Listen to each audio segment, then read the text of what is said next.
our previous topic, so additional information ang ilalagay natin dito sa ating topic 2. Okay po? Now, also, ano pa ba? So, ayan, before we start din pala sa ating topic 2, which is again, wind turbine components and its operation. Sorry. Yes po, Mr. Olmac, naka-raise ka na nga. May question ka po ba? Ay, sorry po sir, napindot lang po ulit. Akala ko lang po Okay. hindi po natawag kanina. Thank you po. Sige.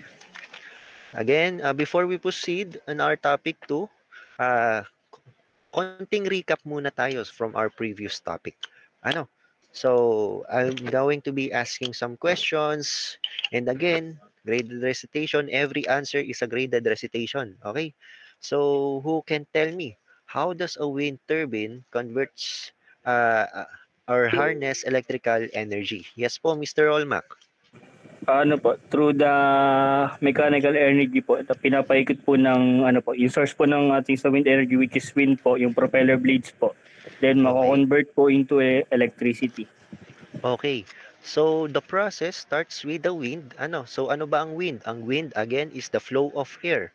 Kung saan yung flow of air, since moving po ang air natin, meron tayong tinatawag na kinetic energy. Okay? So, from the kinetic energy of the wind, once it passes through the blades of our wind turbine, mapapaibo yung wind turbine natin, mapapaibo yung blades, we are now converting kinetic energy into mechanical energy.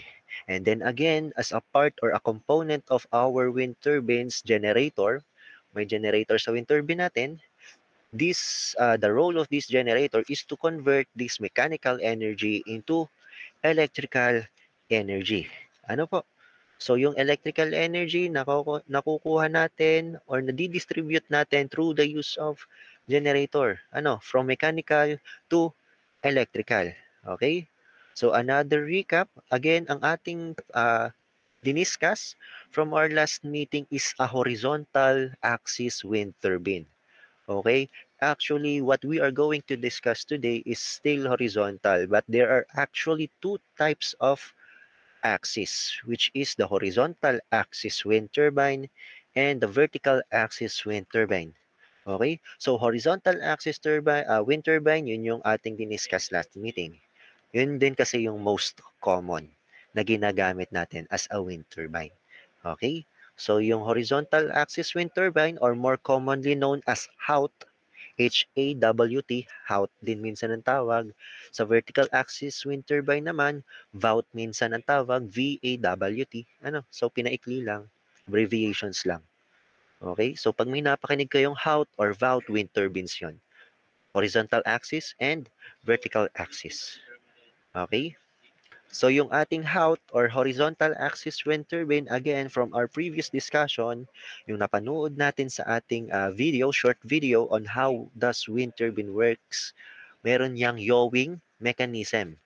Okay? Or yaw system. Yung yawing mechanism, again, anong role ng yawing mechanism sa wind turbine natin sa ating horizontal axis wind turbine? Anyone? Can anyone give me what is a yawing mechanism? Anong role niya sa wind turbine natin? Sino nakakatanda? Yes po, Mr. Daniel. Ang pagkakatanda ko po doon yung siya po yung nagmumove po according to sa hangin. Kung saan po Okay. yung direction ng hangin. So yun na yun.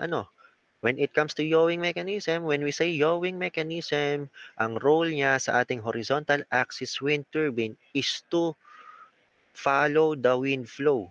So tatapat siya sa opposite direction ng ating wind flow. Okay? Kung saan yung blades natin mapapatama or in the direction, opposite the direction of the wind flow para mapaikot yung blades natin. So, yun yung role ng yawing mechanism. Okay? So, from our previous topic, how does a wind, paano nabubuo ang wind? Anyone po? Yes po, Zerdan.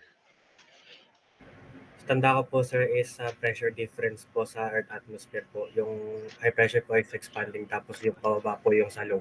Creating a parang circulate. Okay. Okay, so yun na yun ano. Because of the uneven lighting of the sun on the earth, meaning meron tayong mga warm places and cold places, meaning merong high pressure areas and low pressure areas. Okay, kung saan pag merong low pressure area, meron tayong malamig na hangin, and sa high pressure area, meron tayong mainit na air, kung saan pag mainit yung air, again, tataas yan. Kung malamig yung air, babagsak yan. Ano? So nagkakaroon tayo ng weight manipulation. Ano? Kung saan malamig yung air, again, bababa, papunta na uli yun sa warm place or dun sa high pressure. Then yung mainit na air naman, pupunta na yan sa cold place or yung sa low pressure para naman malamigan adiabatically, and vice versa, yung sa malamig, mainitan adiabatically, and nagkakaroon tayo ngayon ng flow of air. Kung saan yung flow of air natin na yun yung tinatawag natin na wind. Okay po? So now let us proceed sa ating topic 2, which is wind turbine components and operation. Okay, so ito. So again, we are going to be discussing wind turbine components and operation. So topic outcomes, and what are we going to be discussing? So it is to identify the components of wind energy and the conversion system. So here is a simple block diagram for our wind turbines. Okay, so this is the basic diagram actually. Ito yung mga most commonly known. This is a block diagram for our horizontal axis wind turbine. So we can see in this first block is the blades and the generator. Again, ang role ng blades natin is to convert the kinetic energy of the wind into mechanical energy. Then, yung mechanical energy, since nakadikit siya sa generator, converting the mechanical energy into electrical energy. Then we have the controllers here. Okay, so we have the rectifier, AC-DC, DC link, inverter. When we say again, inverter is from DC to AC, and a control board and communication. Okay, we also have the turbine control unit. Okay, so the controllers. And lastly, for our last box is the utility grade AC power, or the one distributing this electrical power, the one we have the harness electrical power commercially. This is the one distributing it commercially. Okay? So it also shows the normal block diagram of a typical wind power generation system. So yun, yung image natin earlier. So the actual block demonstrates the wind generator and source selection represents a huge part in this wind energy conversion. So modern wind generators fall straight into two fundamental groups. Again, I've already said this, which is the horizontal axis wind turbine, like the original wind generator used for pumping water. Yung mga nakikita nyo sa mga palabas, sa mga movies, yung windmills sa mga may farms. Yun sa mga cartoon, minsan malimit din may ganito. Like the original wind generator used for pumping water, and the vertical axis wind turbine like an egg beater fashion, Darius product. Ngayon, horizontal axis and vertical axis, pag pinag-compare natin yung itsura, magkaiba po yan. Okay, so we have a short video for it. I-discuss din doon ano ba yung difference, advantages, and disadvantages of it. Short video lang naman siya, mga 1 minute lang. Pero marami ng information tayong makukuha doon sa 1 minute na yon. Okay?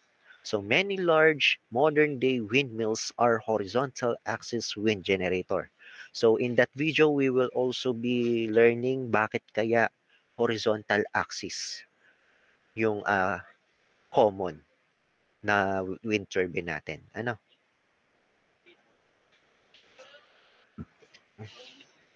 Now here is an image or a representation for a horizontal axis wind turbine.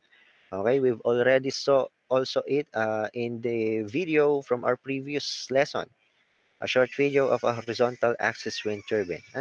So we have the blades or the rotor dito. Then we have the nacelle. Again, ang nacelle ito yung nasal ha. Commonly, mas nakikita siya ay sa ating mga airplanes, yung mga nakakabit sa pakpak ng airplanes. Ano? Those attached in the wings of an airplane. And inside the nasal, we have the drivetrain and the generator. We also have a control system over it. And then the yaw system. Again, yawing mechanism is to follow the flow of the wind. It needs to be uh, in the flow of the wind. Ano? In order for the rotor or the blade to capture the kinetic energy of the wind and convert it into mechanical energy. Okay? Then we have the cabling and the tower. This is the tower. We call this part a tower. Ano? Ang role ng tower is to elevate itong part na to, yung head of the turbine. Bakit kailangan nating itaas? So yun, may question ako pala sa inyo. Why do you think we need to elevate our head of the wind turbine or we are the head of the horizontal axis wind turbine? Sa tingin nyo lang, bakit kaya? Yes po, Mr. Justin. Siguro po ay mas mataas po yung velocity po ng air kapag po nasa mas elevated na area. Okay, perfect. Yun na. Yun na yun. The higher your elevation is, the higher your velocity is. The higher the velocity of the wind is. Kaya tinataas natin. And another reason is for safety reasons. Since umiikot yung blades natin, itataas natin yan. In order for us, yung mga nandito, maiwasan at bigyan din ng clearance. Baka mamaya sumayad na ito sa lupa. So we need to elevate it. Okay? Pero yung number one reason is because the velocity of the wind in a elevated manner or yung mas mataas na height, mas mabilis kasi doon yung velocity. Okay? Then we have the foundation. May mga equipment foundation pa dyan. In order for it to hold the wind turbine on its place, and then we have the balance of electrical system.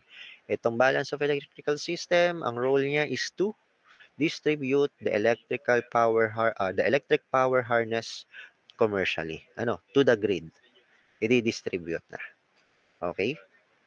Now this is an examples yung mga types some example or some types of vertical axis wind turbine. So kung mapapansin nyo, iba ang itsura niya sa horizontal axis wind turbine. Okay? At ang blade ng vertical axis wind turbine is ito, yung mga itim na yan. Okay, so kung i-compare mo yung blades nila, yung umiikot, ibang-ibang itsura sa horizontal. Okay, so we have a short video for it. Difference ng horizontal and vertical axis wind turbine. So I will be just setting it up for you. So wait lang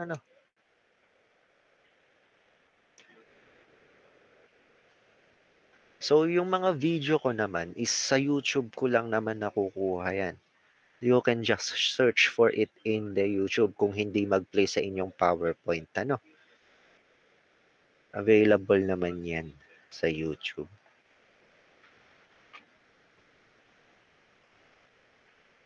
Now, if you cannot find the link dun sa YouTube, pwede nyo naman akong i-chat. What to choose? Vertical or horizontal axis turbines? When you imagine a wind turbine, Okay, wait lang Full screen natin para maganda. Yan. we think about something. Naka-share ba? Kita nyo ba? What to choose? Vertical or horizontal axis turbines? When you imagine a wind turbine, you probably think about something like this. So yan yung common. But there are other designs out there, like the vertical axis wind turbine, or VOT in short. The Savonius model is very crude and was already used by the Persians 3,500 years ago. Then there is the Darius model, with blades revolving around a vertical shaft. Each blade gets hit by the wind at a different angle. They make use of an airfoil design, so they generate lift to make the turbine rotate. A generator at the bottom of the structure converts the kinetic energy into electricity. The VOTs are omnidirectional. They do not need a yaw mechanism to be pointed into the wind. Also, compared to horizontal turbines, VOTs can be grouped closer together because they can operate in a turbulent and gusty wind. So why don't we see more VOTs then? Well, VOTs tend to be less reliable and less efficient than horizontal turbines. This makes them less suited for large-scale energy production. But the field is still under development, so who knows? We hope you enjoyed this short lecture. So that's the difference between horizontal and vertical wind turbines. Ano? So balik ko lang sa PowerPoint natin. So from that short video, can you please explain in your own words the difference between horizontal axis and vertical axis wind turbines? In your own words po, who can?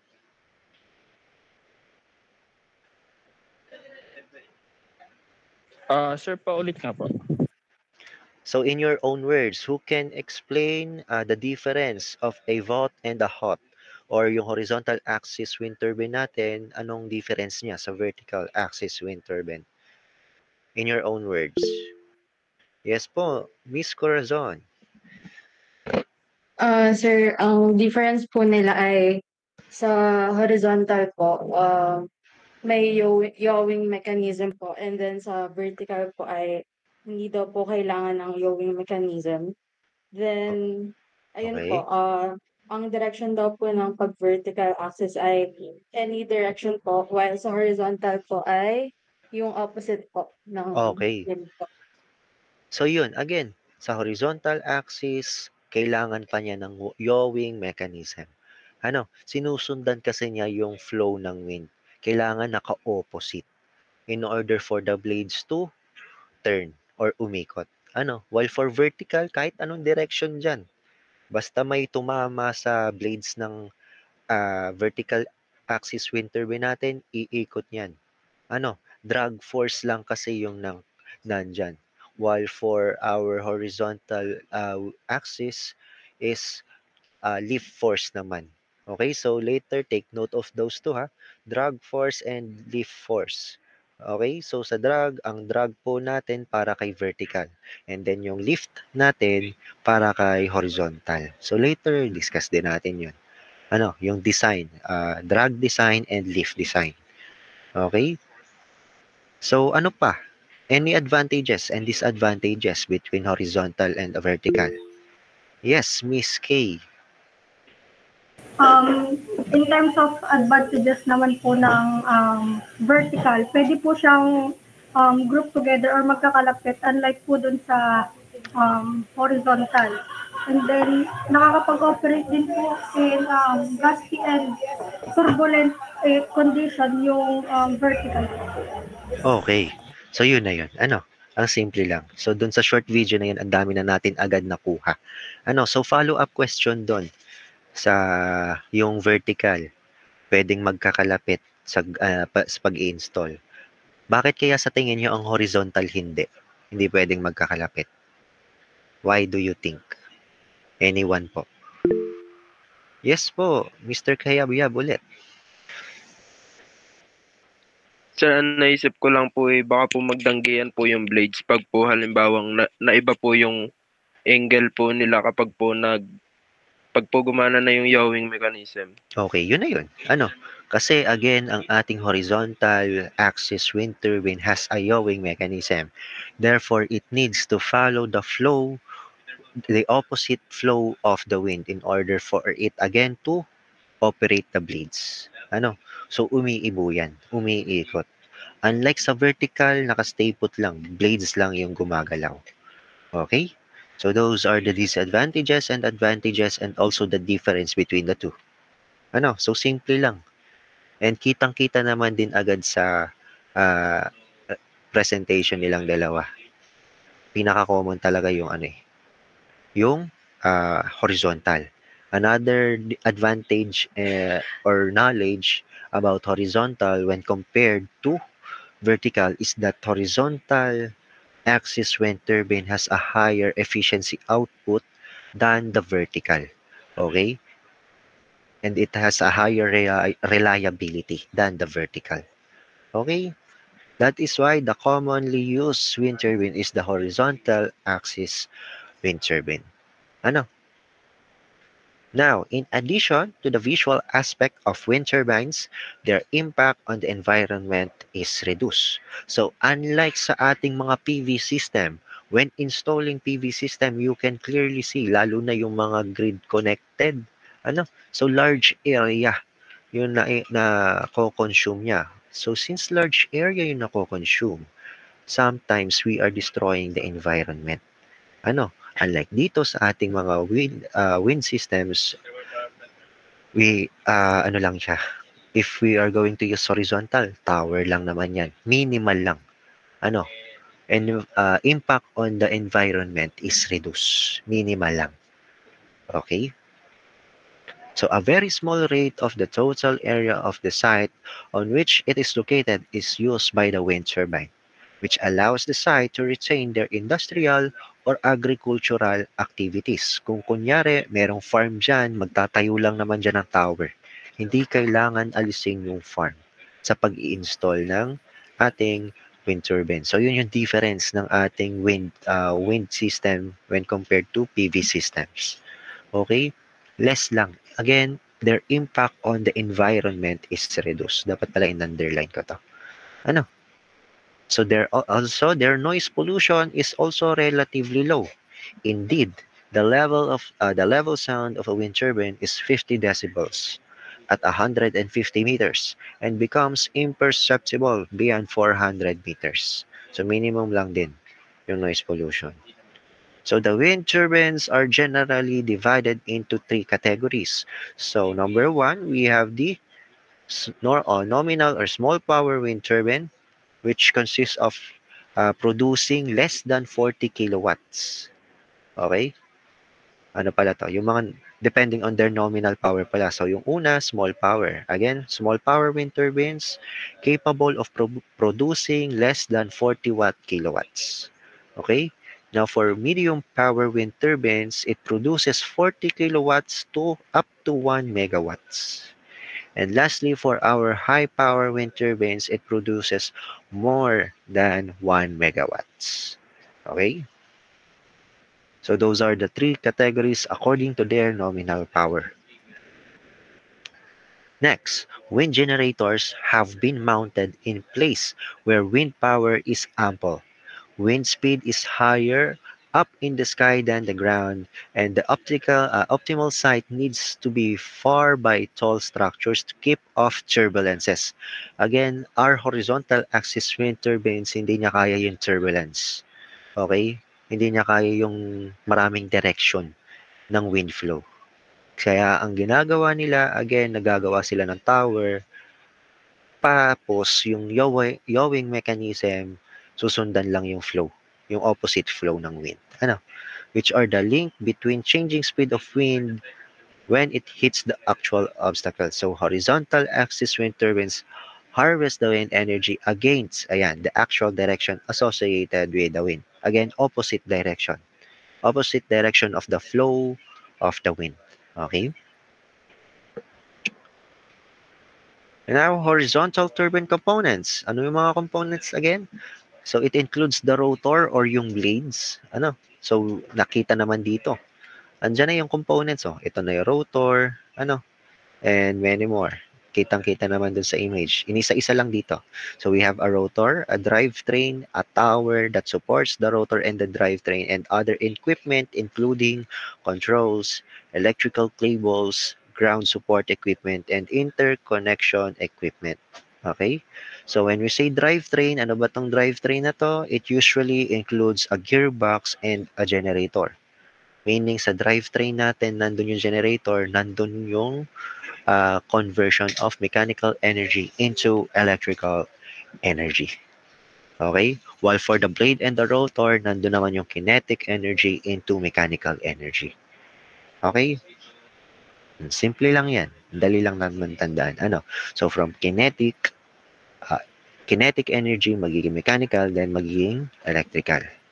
So blade, then generator, then distribution na. So rotor. So a rotor. Ano? So the area of the wind generator that accumulates energy on the wind is known as the blades. So itong na-accumulate na energy, again, ano to? Kinetic energy. Okay? So kino-convert into mechanical energy. Okay?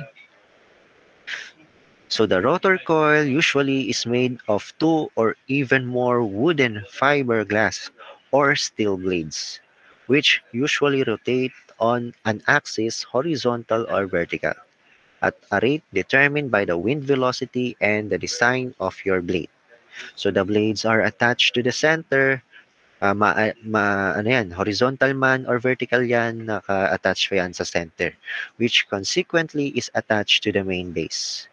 Now we have the nasal. Again, ang nasal, yan yung parang bullet shape. Ano?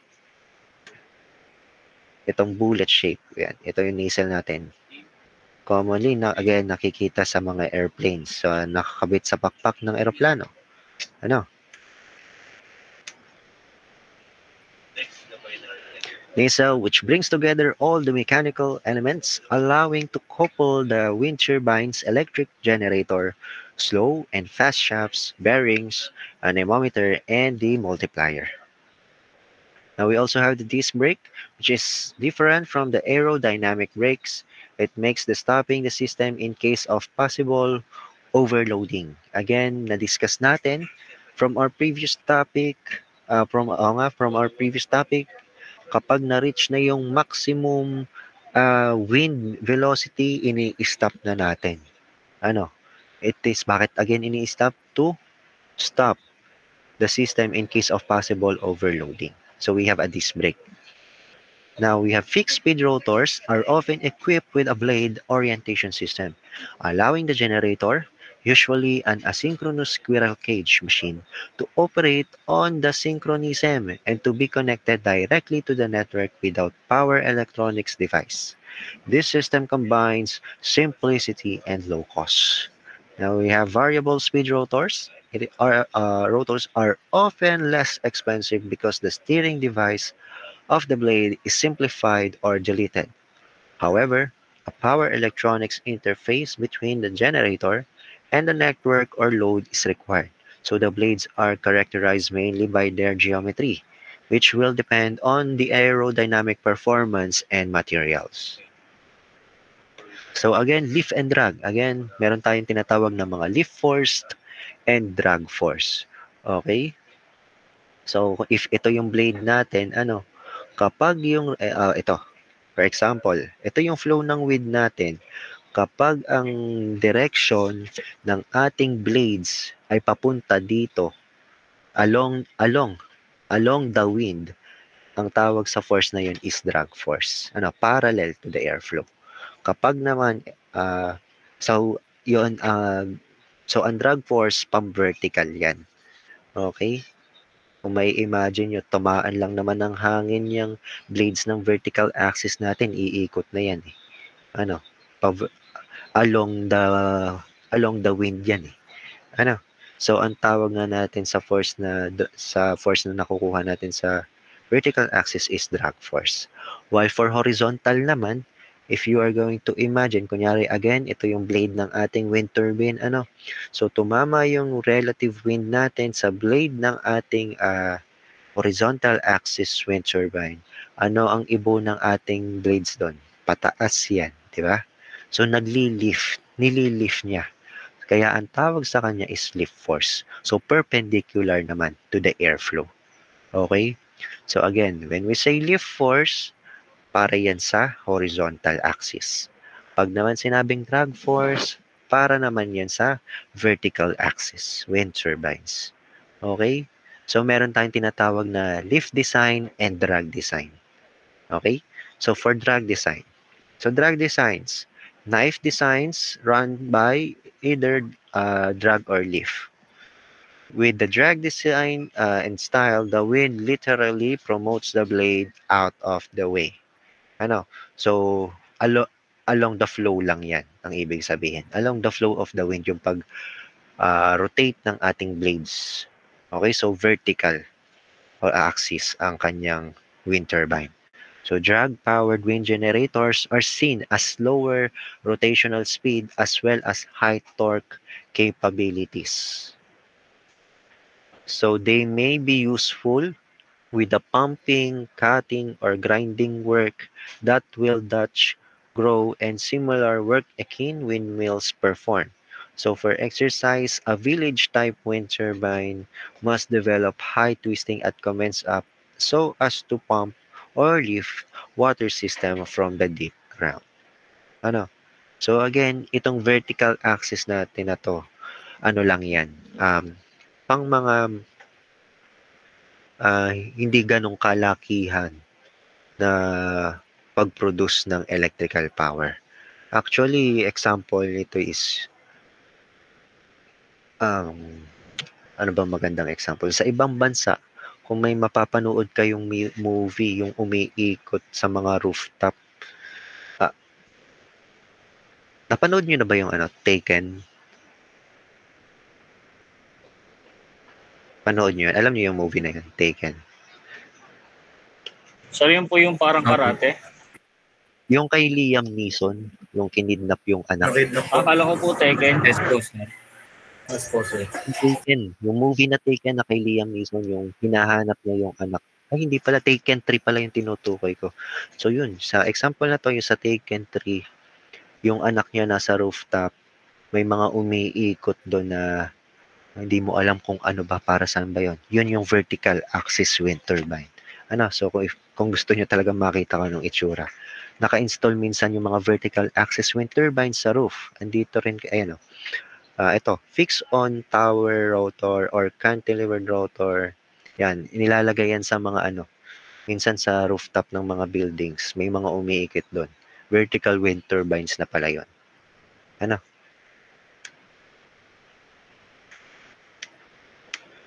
So, when we say vertical axis wind turbine, again, lang yan. Pang mga hindi ganong kalakihan ang ipapower niya. Unlike horizontal, pwede siyang i-distribute commercially, yung nadya-generate na power. Okay? Now, lift design. So, this lift edge design engages the same principle that makes it possible for airplanes, kites, and also birds to fly. So, the particular blade is essentially controlled surface or annex. So, when an air travel flows past the blade, some sort of wind speed and force differential is produced between the top and the lower blade section. So, the demand at the lower surface is greater and thus acts to be able to lift. So, sa design pa rin yan ng blades. So, makikita natin doon sa previous topic natin, may in-explain doon na ang design ng blades ng horizontal axis wind turbine is ganitong shape. Yung tear shape. Yung luha shape. So, may role pala yun kung bakit nalilift yung niya, yung blades pag nadaanan ng relative wind. Okay? So while blades attached to a main axis, like a wind turbine rotor, the lift is actually translated into rotational motions. So lift power wind generators have a much higher rotational data transfer speeds than move types, and so as consequence, well designed for electricity generation. So when we are using horizontal axis wind turbine, again, pangmalakihan yan. Pangmadamihan ang dinidistributan yan. Okay? So again, yan, yung design ng ating blades. Okay? So nagkakaroon ng lift force dyan. Okay? Nalilift to.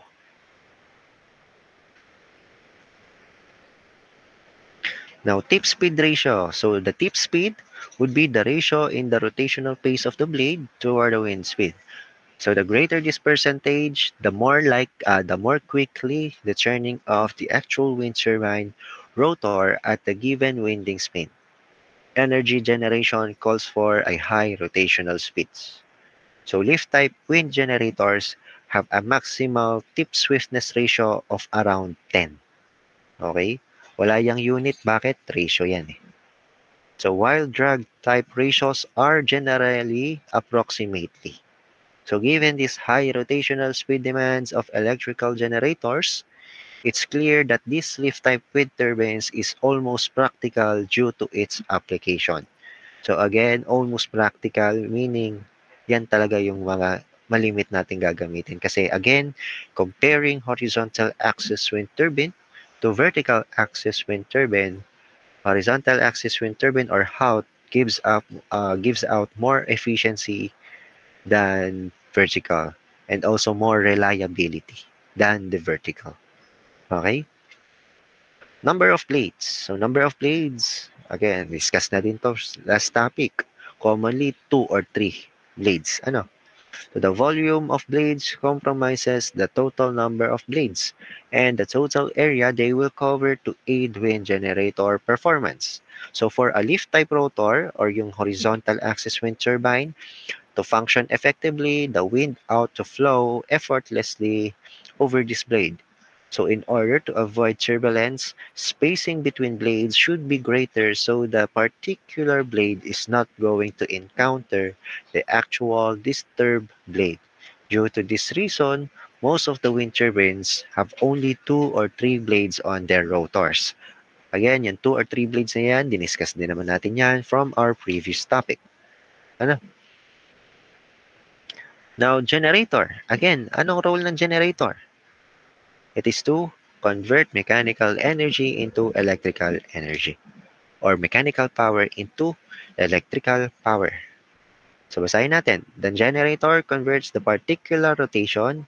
So, meaning itong particular rotation of the wind turbine blades, particular rotation of the wind turbine blades, yan yung mechanical energy directly into electricity. Ano? So, convert yung mechanical energy into electrical energy. So, inside this constituent, coils regarding wire tend to be rotated in the magnetic field to create electricity.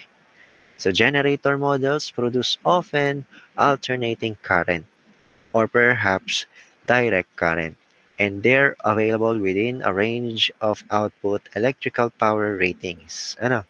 So, AC or DC. That's why we are having inverter. Yung mga inverter, nandito naman yun eh. Nasaan yun? Ayan. Inverter at rectifier. So, AC to DC for rectifier and inverter DC to AC. Ano?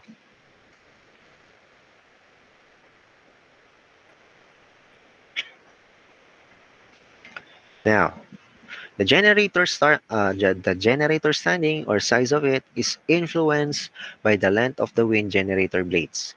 So generators that generate AC usually are equipped along with features to generate the accurate voltage, 100 voltage, a 20 voltage, or a 240 volt voltage, as well as constant consistency of 50 series of power, even if the wind speed is varying. Now, DC power generators are normally used in battery pack, charging applications, and for operating Digicam appliances in addition to other equipments. They also can be used to produce air conditioning electricity by using an inverter, which converts direct current to air conditioning. What air conditioning? Alternating current dapat. Sorry, palitan ko na lang. Now, transmission. So, the amount of revolution per minute or RPM of wind turbine rotor range between 45 RPM along with 400 RPM. So, again, depending on the model plus the wind velocity. Okay? Generators generally require RPMs of just 200 to at least 800 RPM. Consequently, most wind turbines require some sort of gear pack transmission to raise the rotation of the generator to the speeds necessary for efficient electricity production. Now, a few DC form wind turbines do not use transmission. These are generally known as direct thrust system. So again, when the wind turbines do not use transmission, it is known as direct thrust systems. Okay. And while transmission is not performed, wind turbine complexity and maintenance specifications are decreased. Okay? So, nadi-decrease kapag hindi natin binibigyan ng transmission. But a larger turbine is necessary to deliver the identical power output in these AC-type wind turbines. Now, towers, again, bakit nga ba nilalagyan ng towers? So, the structure on which usually a wind generator is installed is not just a support framework. In addition, raises the particular wind turbine so that its blades safely and securely clears the floor and then it can attain the stronger winds at increased elevation. So again, sa pagtaas ng elevation natin, pagtaas din ng ating velocity ng wind. Ano? So maximum tower level is optional in many cases. So when designing the level of your tower, again, optional lang yan. Except in which zoning restriction apply. So when we say except in which zoning restriction apply, again, you are an engineer. So as an engineer, if you are going to be designing a wind turbine, wind turbine. If you're going to be designing a wind turbine, for example, you are now a design engineer. Some places have some restrictions. Some places have some rules. Ano? So may mga rules tayo. Aaralin pa rin natin yan. Yung mga law and regulation ng, kunyari, ng bansang to. Meron kasing nagbibigay na, for example, sa Canada, may sinasabi sila, hanggang ganitong height lang ang pwede mong ibigay sa inyong wind turbine na itatayo. Ano? Meron kasi silang law about it. Okay, so as an engineer, inaaral mo pa yung mga rules and regulation. So may optional lang talaga yan. Ano, yung tower level na yan. Except, so yan. So again, if you're going to be a design engineer, if you graduate, hindi natatapos ang pag-aaral. Ano, aral kayo ng aral. So deciding exactly what height tower system should be mounted will be based on the cost regarding taller tower versus the amount of the increase in power production caused by their work. Now, larger wind generators are unremarkably mounted about towers between 40 and 70 meters tall. Podiums for small wind methods are generally guide styles. This means that there are guy wires anchored to the floor on 3 or 4 sides of the tower to carry it erect. So these podiums cost lower than the freestanding systems but require more acreage to the ground to tackle the man wires. Now, advantages of horizontal axis wind turbine when compared to vertical axis wind turbine. Again, we've already discussed this. Nasa video din yan. Sabi nga sa video, higher efficiency nga ang napoproduce ng horizontal axis when compared to vertical axis wind turbine. And also, more reliable ang ating horizontal when compared to vertical. Also, the ability to turn blades. So na-discuss natin earlier. Mas mabilis yung nakukuha nating rotational blades from horizontal axis. So nandito yan eh. Pakita ko ulit. No. Saan ba yun?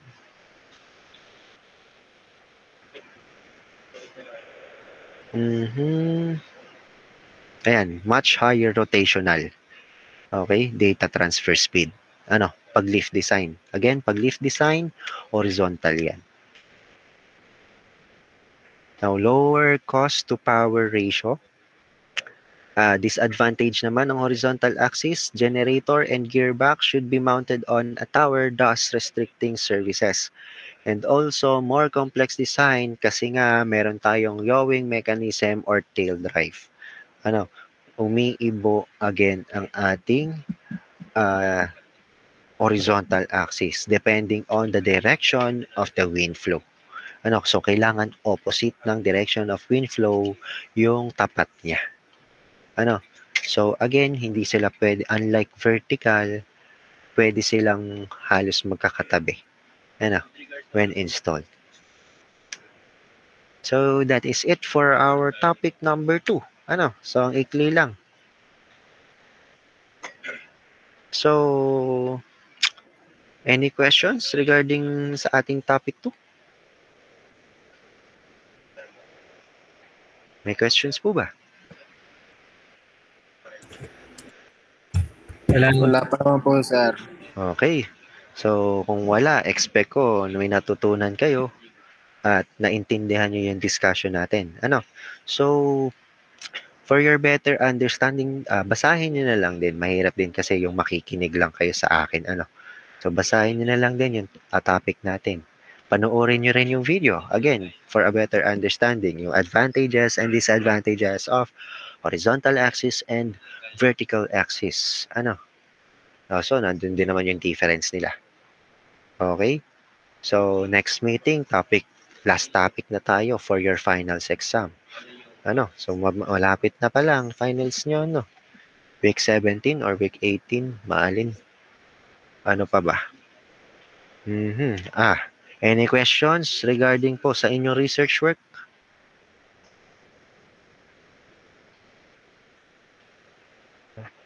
Wala rin. Okay. Kailan nga po pala yung pasa, sir, ng research work? Okay, so ang pasahan po sa ating finals exam. Kukolektahin ko na lang yan before you start your examination. Dadaan ako kada room. Okay? So kung kunyari, nakadaan na ako sa room nyo, nakolekta ko na yung research work nyo, tapos meron pa pala akong hindi nakolekta doon, hindi ko na yung tatanggapin. Ano? Kailangan naka-ready na makolekta yung inyong research work before you start your exam. Dadaanan ko yan sa kada room nyo. Okay? Sa finals. Tapos, may nagtanong sa akin pala. Sir, okay lang po ba yung style ng aming research work is like sa thesis po namin? Answer is yes. Okay lang. Kasi yung sinend ko naman sa inyo, basis lang naman yun. So, kung gusto nyo, ang style is parang sa thesis nyo, okay lang. Ang gigradean ko naman kasi dyan is yung content, yung nilalaman. Paano nyo ipepresent sa akin? Ano? At tama ba yung mga research nyo? Ano? Yun naman kasi yung gigradean ko. Okay? Hindi yung design kung paano nyo ipepresent. Okay? Ay, linaw. So, kahit hindi nyo sundin yung sinend ko sa inyo, basis lang naman kasi yun. Kung gusto nyo yung ang style is parang sa thesis, okay lang. So, any other questions regarding your research work? Wala pa naman po. Okay. So, kung wala na, see you na lang next meeting which will be face-to-face. Sa face-to-face natin, we will be discussing our last topic. Again, yung last topic, actually, hindi ko pa na-prepare yun. Baka nga mangyari is 2 meeting pa yun. Parang nakita ko medyo mahaba eh. Tapos, yun lang. So, if you have no more questions, thank you for attending. You can leave our call na.